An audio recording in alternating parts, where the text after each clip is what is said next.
Hai bioskoper semuanya, mudah-mudahan kalian baik-baik saja. Kali ini Bioskop Jadul akan menceritakan sebuah film koboi terbaik di zamannya, For a Few Dollars More. Film kedua dari trilogi dolar yang terkenal itu dan turut melambungkan nama Clint Eastwood.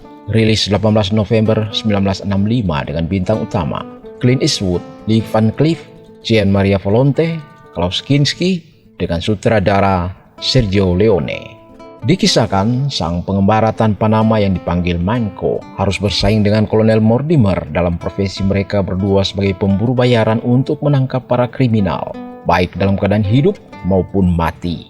Awalnya mereka tidak saling mengenal, mereka memburu orang yang sama yang dipanggil El Indio, seorang bandit kejam. Ia dan kelompoknya berencana akan merampok sebuah bank di kota El Paso. Berhasilkah mereka? Ikuti saja ceritanya.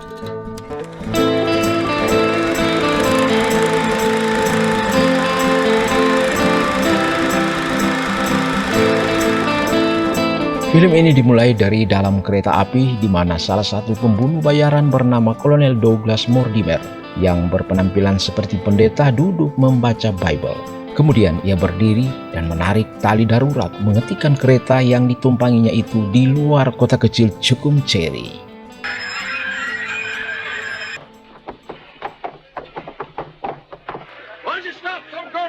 Dengan tenang dia melangkah keluar gerbong bersama kudanya.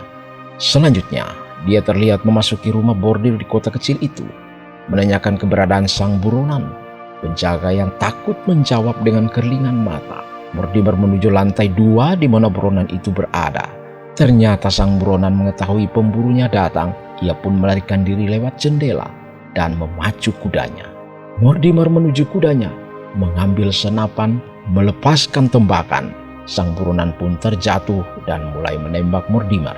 Mortimer pun mengambil pistolnya dan memperlihatkan skill menembak jarak jauhnya, membunuh dengan peluru tepat di jidat sang buronan. Dia segera mengambil hadiah $1.000 pada Guy Calloway.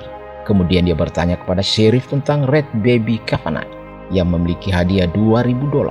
Yang terakhir terlihat di White Rocks. Mortimer diberitahu bahwa Kavanagh telah menjadi sasaran orang asing yang dipanggil Manco. Manco artinya satu tangan dalam bahasa Spanyol. Manco terlihat menuju kota, melacak Kavanagh di sebuah salon bermain poker. Manco mendapat Kavanagh sedang bermain. 3 anak buah Kavanagh yang coba membantu dihabisi dengan cepat oleh Manco.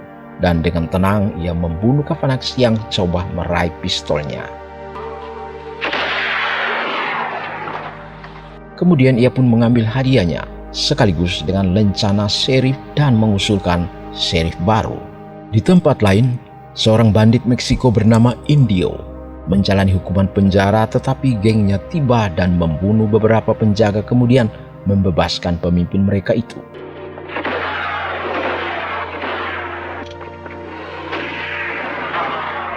Indio melarikan diri dari penjara dengan membunuh lebih banyak penjaga, tetapi dia membiarkan satu nyawa agar penjaga itu bisa memberitahu orang-orang apa yang dia dan anak buahnya mampu lakukan. Segera setelah itu, Indio menangkap pemburu hadiah yang menyebabkan dia berada di balik jeruji besi. Dia membunuh istri dan anak pria itu, kemudian menantangnya untuk duel. Indio pun menembak mati pria itu. Indio adalah pria yang kejam dan cerdas. Dia memiliki jam saku musik yang dia mainkan sebelum terlibat dalam duel senjata. Ketika kau dengar musik berhenti, mulailah, katanya. Dalam kilas balik, biasanya saat Indio hanyut dalam tidur yang dipengaruhi narkotika, terungkap bahwa arloji itu berasal dari seorang wanita muda yang bunuh diri ketika diperkosa oleh Indio yang sebelumnya membunuh kekasihnya. Arloji yang memuat foto wanita itu adalah hadiah yang diberikan pemuda itu sebelum Indio membunuhnya. Mimpi Indio itu memberi kesan bahwa dia dipenuhi rasa bersalah atas kematian gadis itu. Setelah mengetahui tentang Indio dan hadiah uang, Manco tiba di El Paso. Mortimer juga berada di sana. Kedua pria itu percaya Indio akan merampok bank kota Fort Knox yang setara dengan Texas, di mana bank itu menyimpan brankas berisi hampir $1 juta.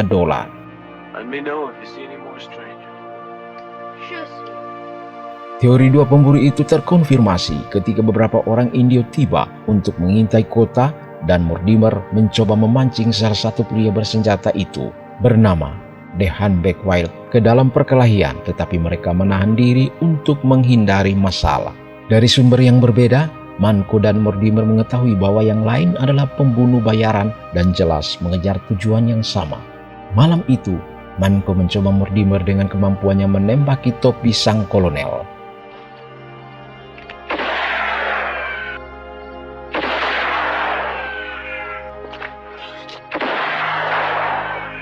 Tapi Mortimer membuktikan nilainya sendiri dan melakukan hal yang sama pada Manco.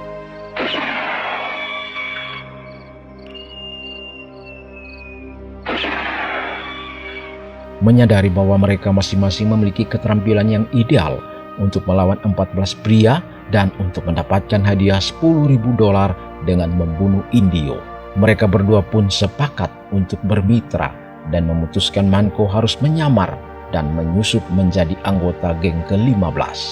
Manco pun mencoba menarik simpati Indio dan gengnya dengan menyelamatkan salah satu teman Indio dari penjara. Dan dengan cepat ia pun ditawari menjadi anggota geng. Indio mengirim Manco dan beberapa anak buahnya untuk merampok Bank Santa Cruz sebagai umpan untuk memancing sheriff dan anak buahnya menjauh dari El Paso. Dalam perjalanan ke Santa Cruz, Manco membunuh orang-orang yang dikirim bersamanya itu.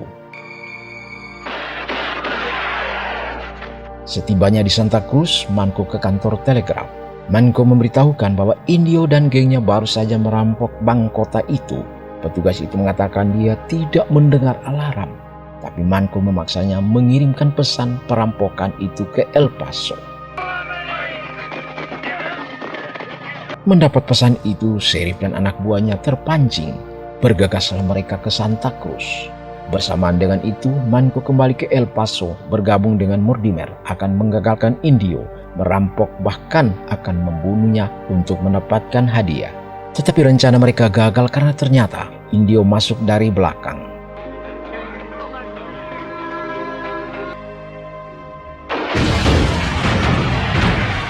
Indio dan gengnya itu berhasil merampok bank dan kabur dengan carahannya. Manco mencoba untuk memutuskan hubungannya dengan Mortimer, tapi Mortimer meyakinkan dia sebaliknya. Saat Manco akan pergi, Mortimer menembaknya dari belakang dan merobek kulit leher Manco yang nantinya akan meyakinkan Indio bahwa benar terjadi duel di Santa Cruz dan hanya Manco yang selamat. Mortimer menyuruh Manco untuk meyakinkan Indio agar pergi ke utara, melewati Rio Bravo, di mana itu adalah tempat yang bagus untuk penyergapan.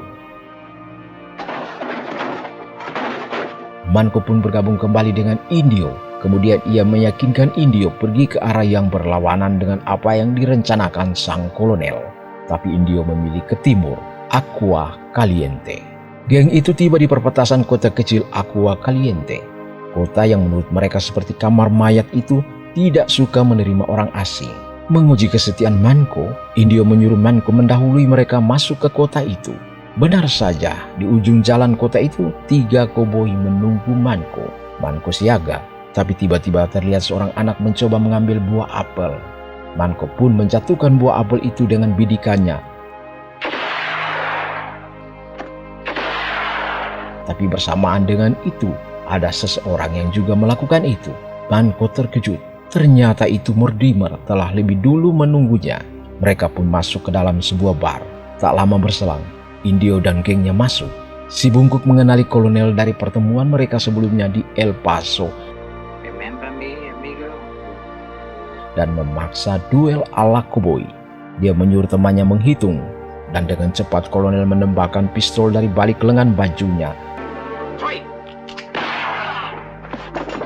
Si bungkuk pun tewas. Sang kolonel kemudian menawarkan kepada Indio untuk membuka brankas tanpa menggunakan bahan peledak karena itu akan menghancurkan isinya. Kesempatan itu pun diberikan Indio. Setelah brankas itu dibuka, Indio menyatakan niatnya untuk menunggu 1 bulan guna membiarkan perampokan bank yang menghebohkan itu mereda. Indio mengunci uang itu di peti harta karun dan menyimpannya di ruang khusus. Malam itu, ketika mereka semua tertidur, Manko keluar menuju ruang penyimpanan hasil rampokan itu. Manko bertemu sang kolonel di ruang harta karun yang juga berencana mencuri uang bank hasil rampokan itu. Ternyata kolonel sebelumnya telah mengambil uang dari peti itu, dan sekarang peti kosong itu dikuncinya kembali dengan kemampuan khususnya untuk membuka dan mengunci gembok tanpa kunci. Mereka pun meninggalkan ruang harta karun melalui atap, tapi ternyata di luar para bandit telah menunggu mereka karena telah mengetahui bahwa Manko adalah pembunuh bayaran dan kolonel adalah kooperatornya.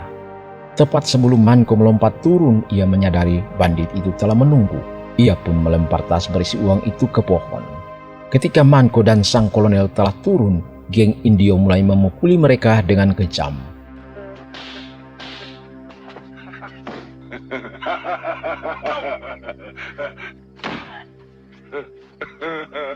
Namun setelah itu, Indio mengetahui bahwa ternyata peti itu masih terkunci, yang membuatnya percaya bahwa Manko dan kolonel tidak pernah mencuri uang itu. Selanjutnya, atas perintah Indio, tangan kanan Indio, Nino, mengambil pisau salah satu anggota geng, kemudian membunuh penjaga Manko dan kolonel serta membebaskan mereka berdua.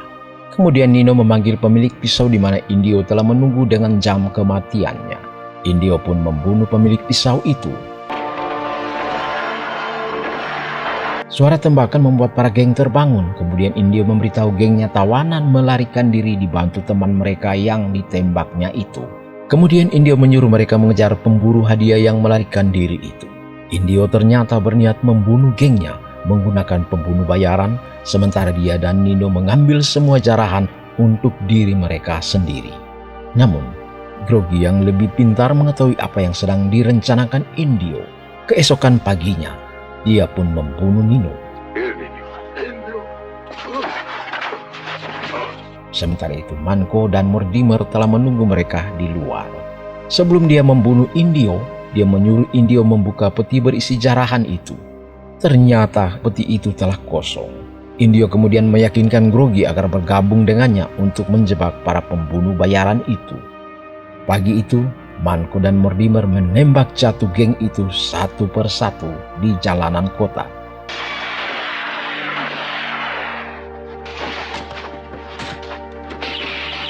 Sendirian Mortimer menunggu kemudian menembak Grogi ketika penjahat itu mencoba melarikan diri. Tetapi kemudian pistolnya ditembak oleh Indio dan terlempar dari tangannya. Indio mengeluarkan arloji saku dan mulai memainkannya untuk memulai duel. Saat lonceng mendekati akhir, Manko tiba-tiba muncul dengan arloji saku yang identik dan memainkan nada yang sama dengan milik Indio, yang kemudian disadari Mortimer. Arloji itu telah diambil darinya oleh Manko. Manko menodongkan senapan ke Indio dan memberikan sabuk senjata serta pistolnya kepada Mortimer, membuat duel tanpa kecurangan. Sekarang kita mulai, Manko berucap dan duduk, sementara Mortimer dan Indio berhadapan. Selama keheningan itu, Manko melihat jam saku dan memandang gambar yang sama dari wanita yang diperkosa Indio. Musik pun selesai. Mortimer dengan cepat menarik pelatuk dari pistolnya menjatuhkan Indio. Dia berusaha bangkit, tapi jantungnya telah berhenti dan Indio pun tewas. Selanjutnya Mortimer mengambil arloji saku Indio. Kemudian Manko mengembalikan arloji yang diambilnya dan berkomentar tentang kemiripan keluarga. Kolonel menjawab, tentu saja antara saudara laki-laki dan perempuan, menunjukkan bahwa potret wanita muda itu adalah saudara perempuan Mortimer. Balas dendamnya selesai, dia memutuskan untuk tidak mengambil bagian dari hadiah itu, kemudian berlalu. Manko selanjutnya mengumpulkan mayat-mayat geng itu dan melemparkannya ke dalam gerobak. Saat Manko melemparkan mayat terakhir ke dalam gerobak dan menghitung hadiahnya, ia menyadari bahwa ada yang kurang dari hadiah total $27.000. Ia pun berputar kemudian menembak jatuh Grogi yang masih selamat dan sedang bersiap menyergapnya. Saat ia pergi, diambilnya tas berisi uang bank dari pohon itu, meskipun tidak jelas apakah ia berniat mengembalikan uang itu. Kemudian terlihat Manko di kejauhan dengan kudanya menarik gerobak yang dipenuhi tubuh tak bernyawa seluruh geng. Dan film pun berakhir.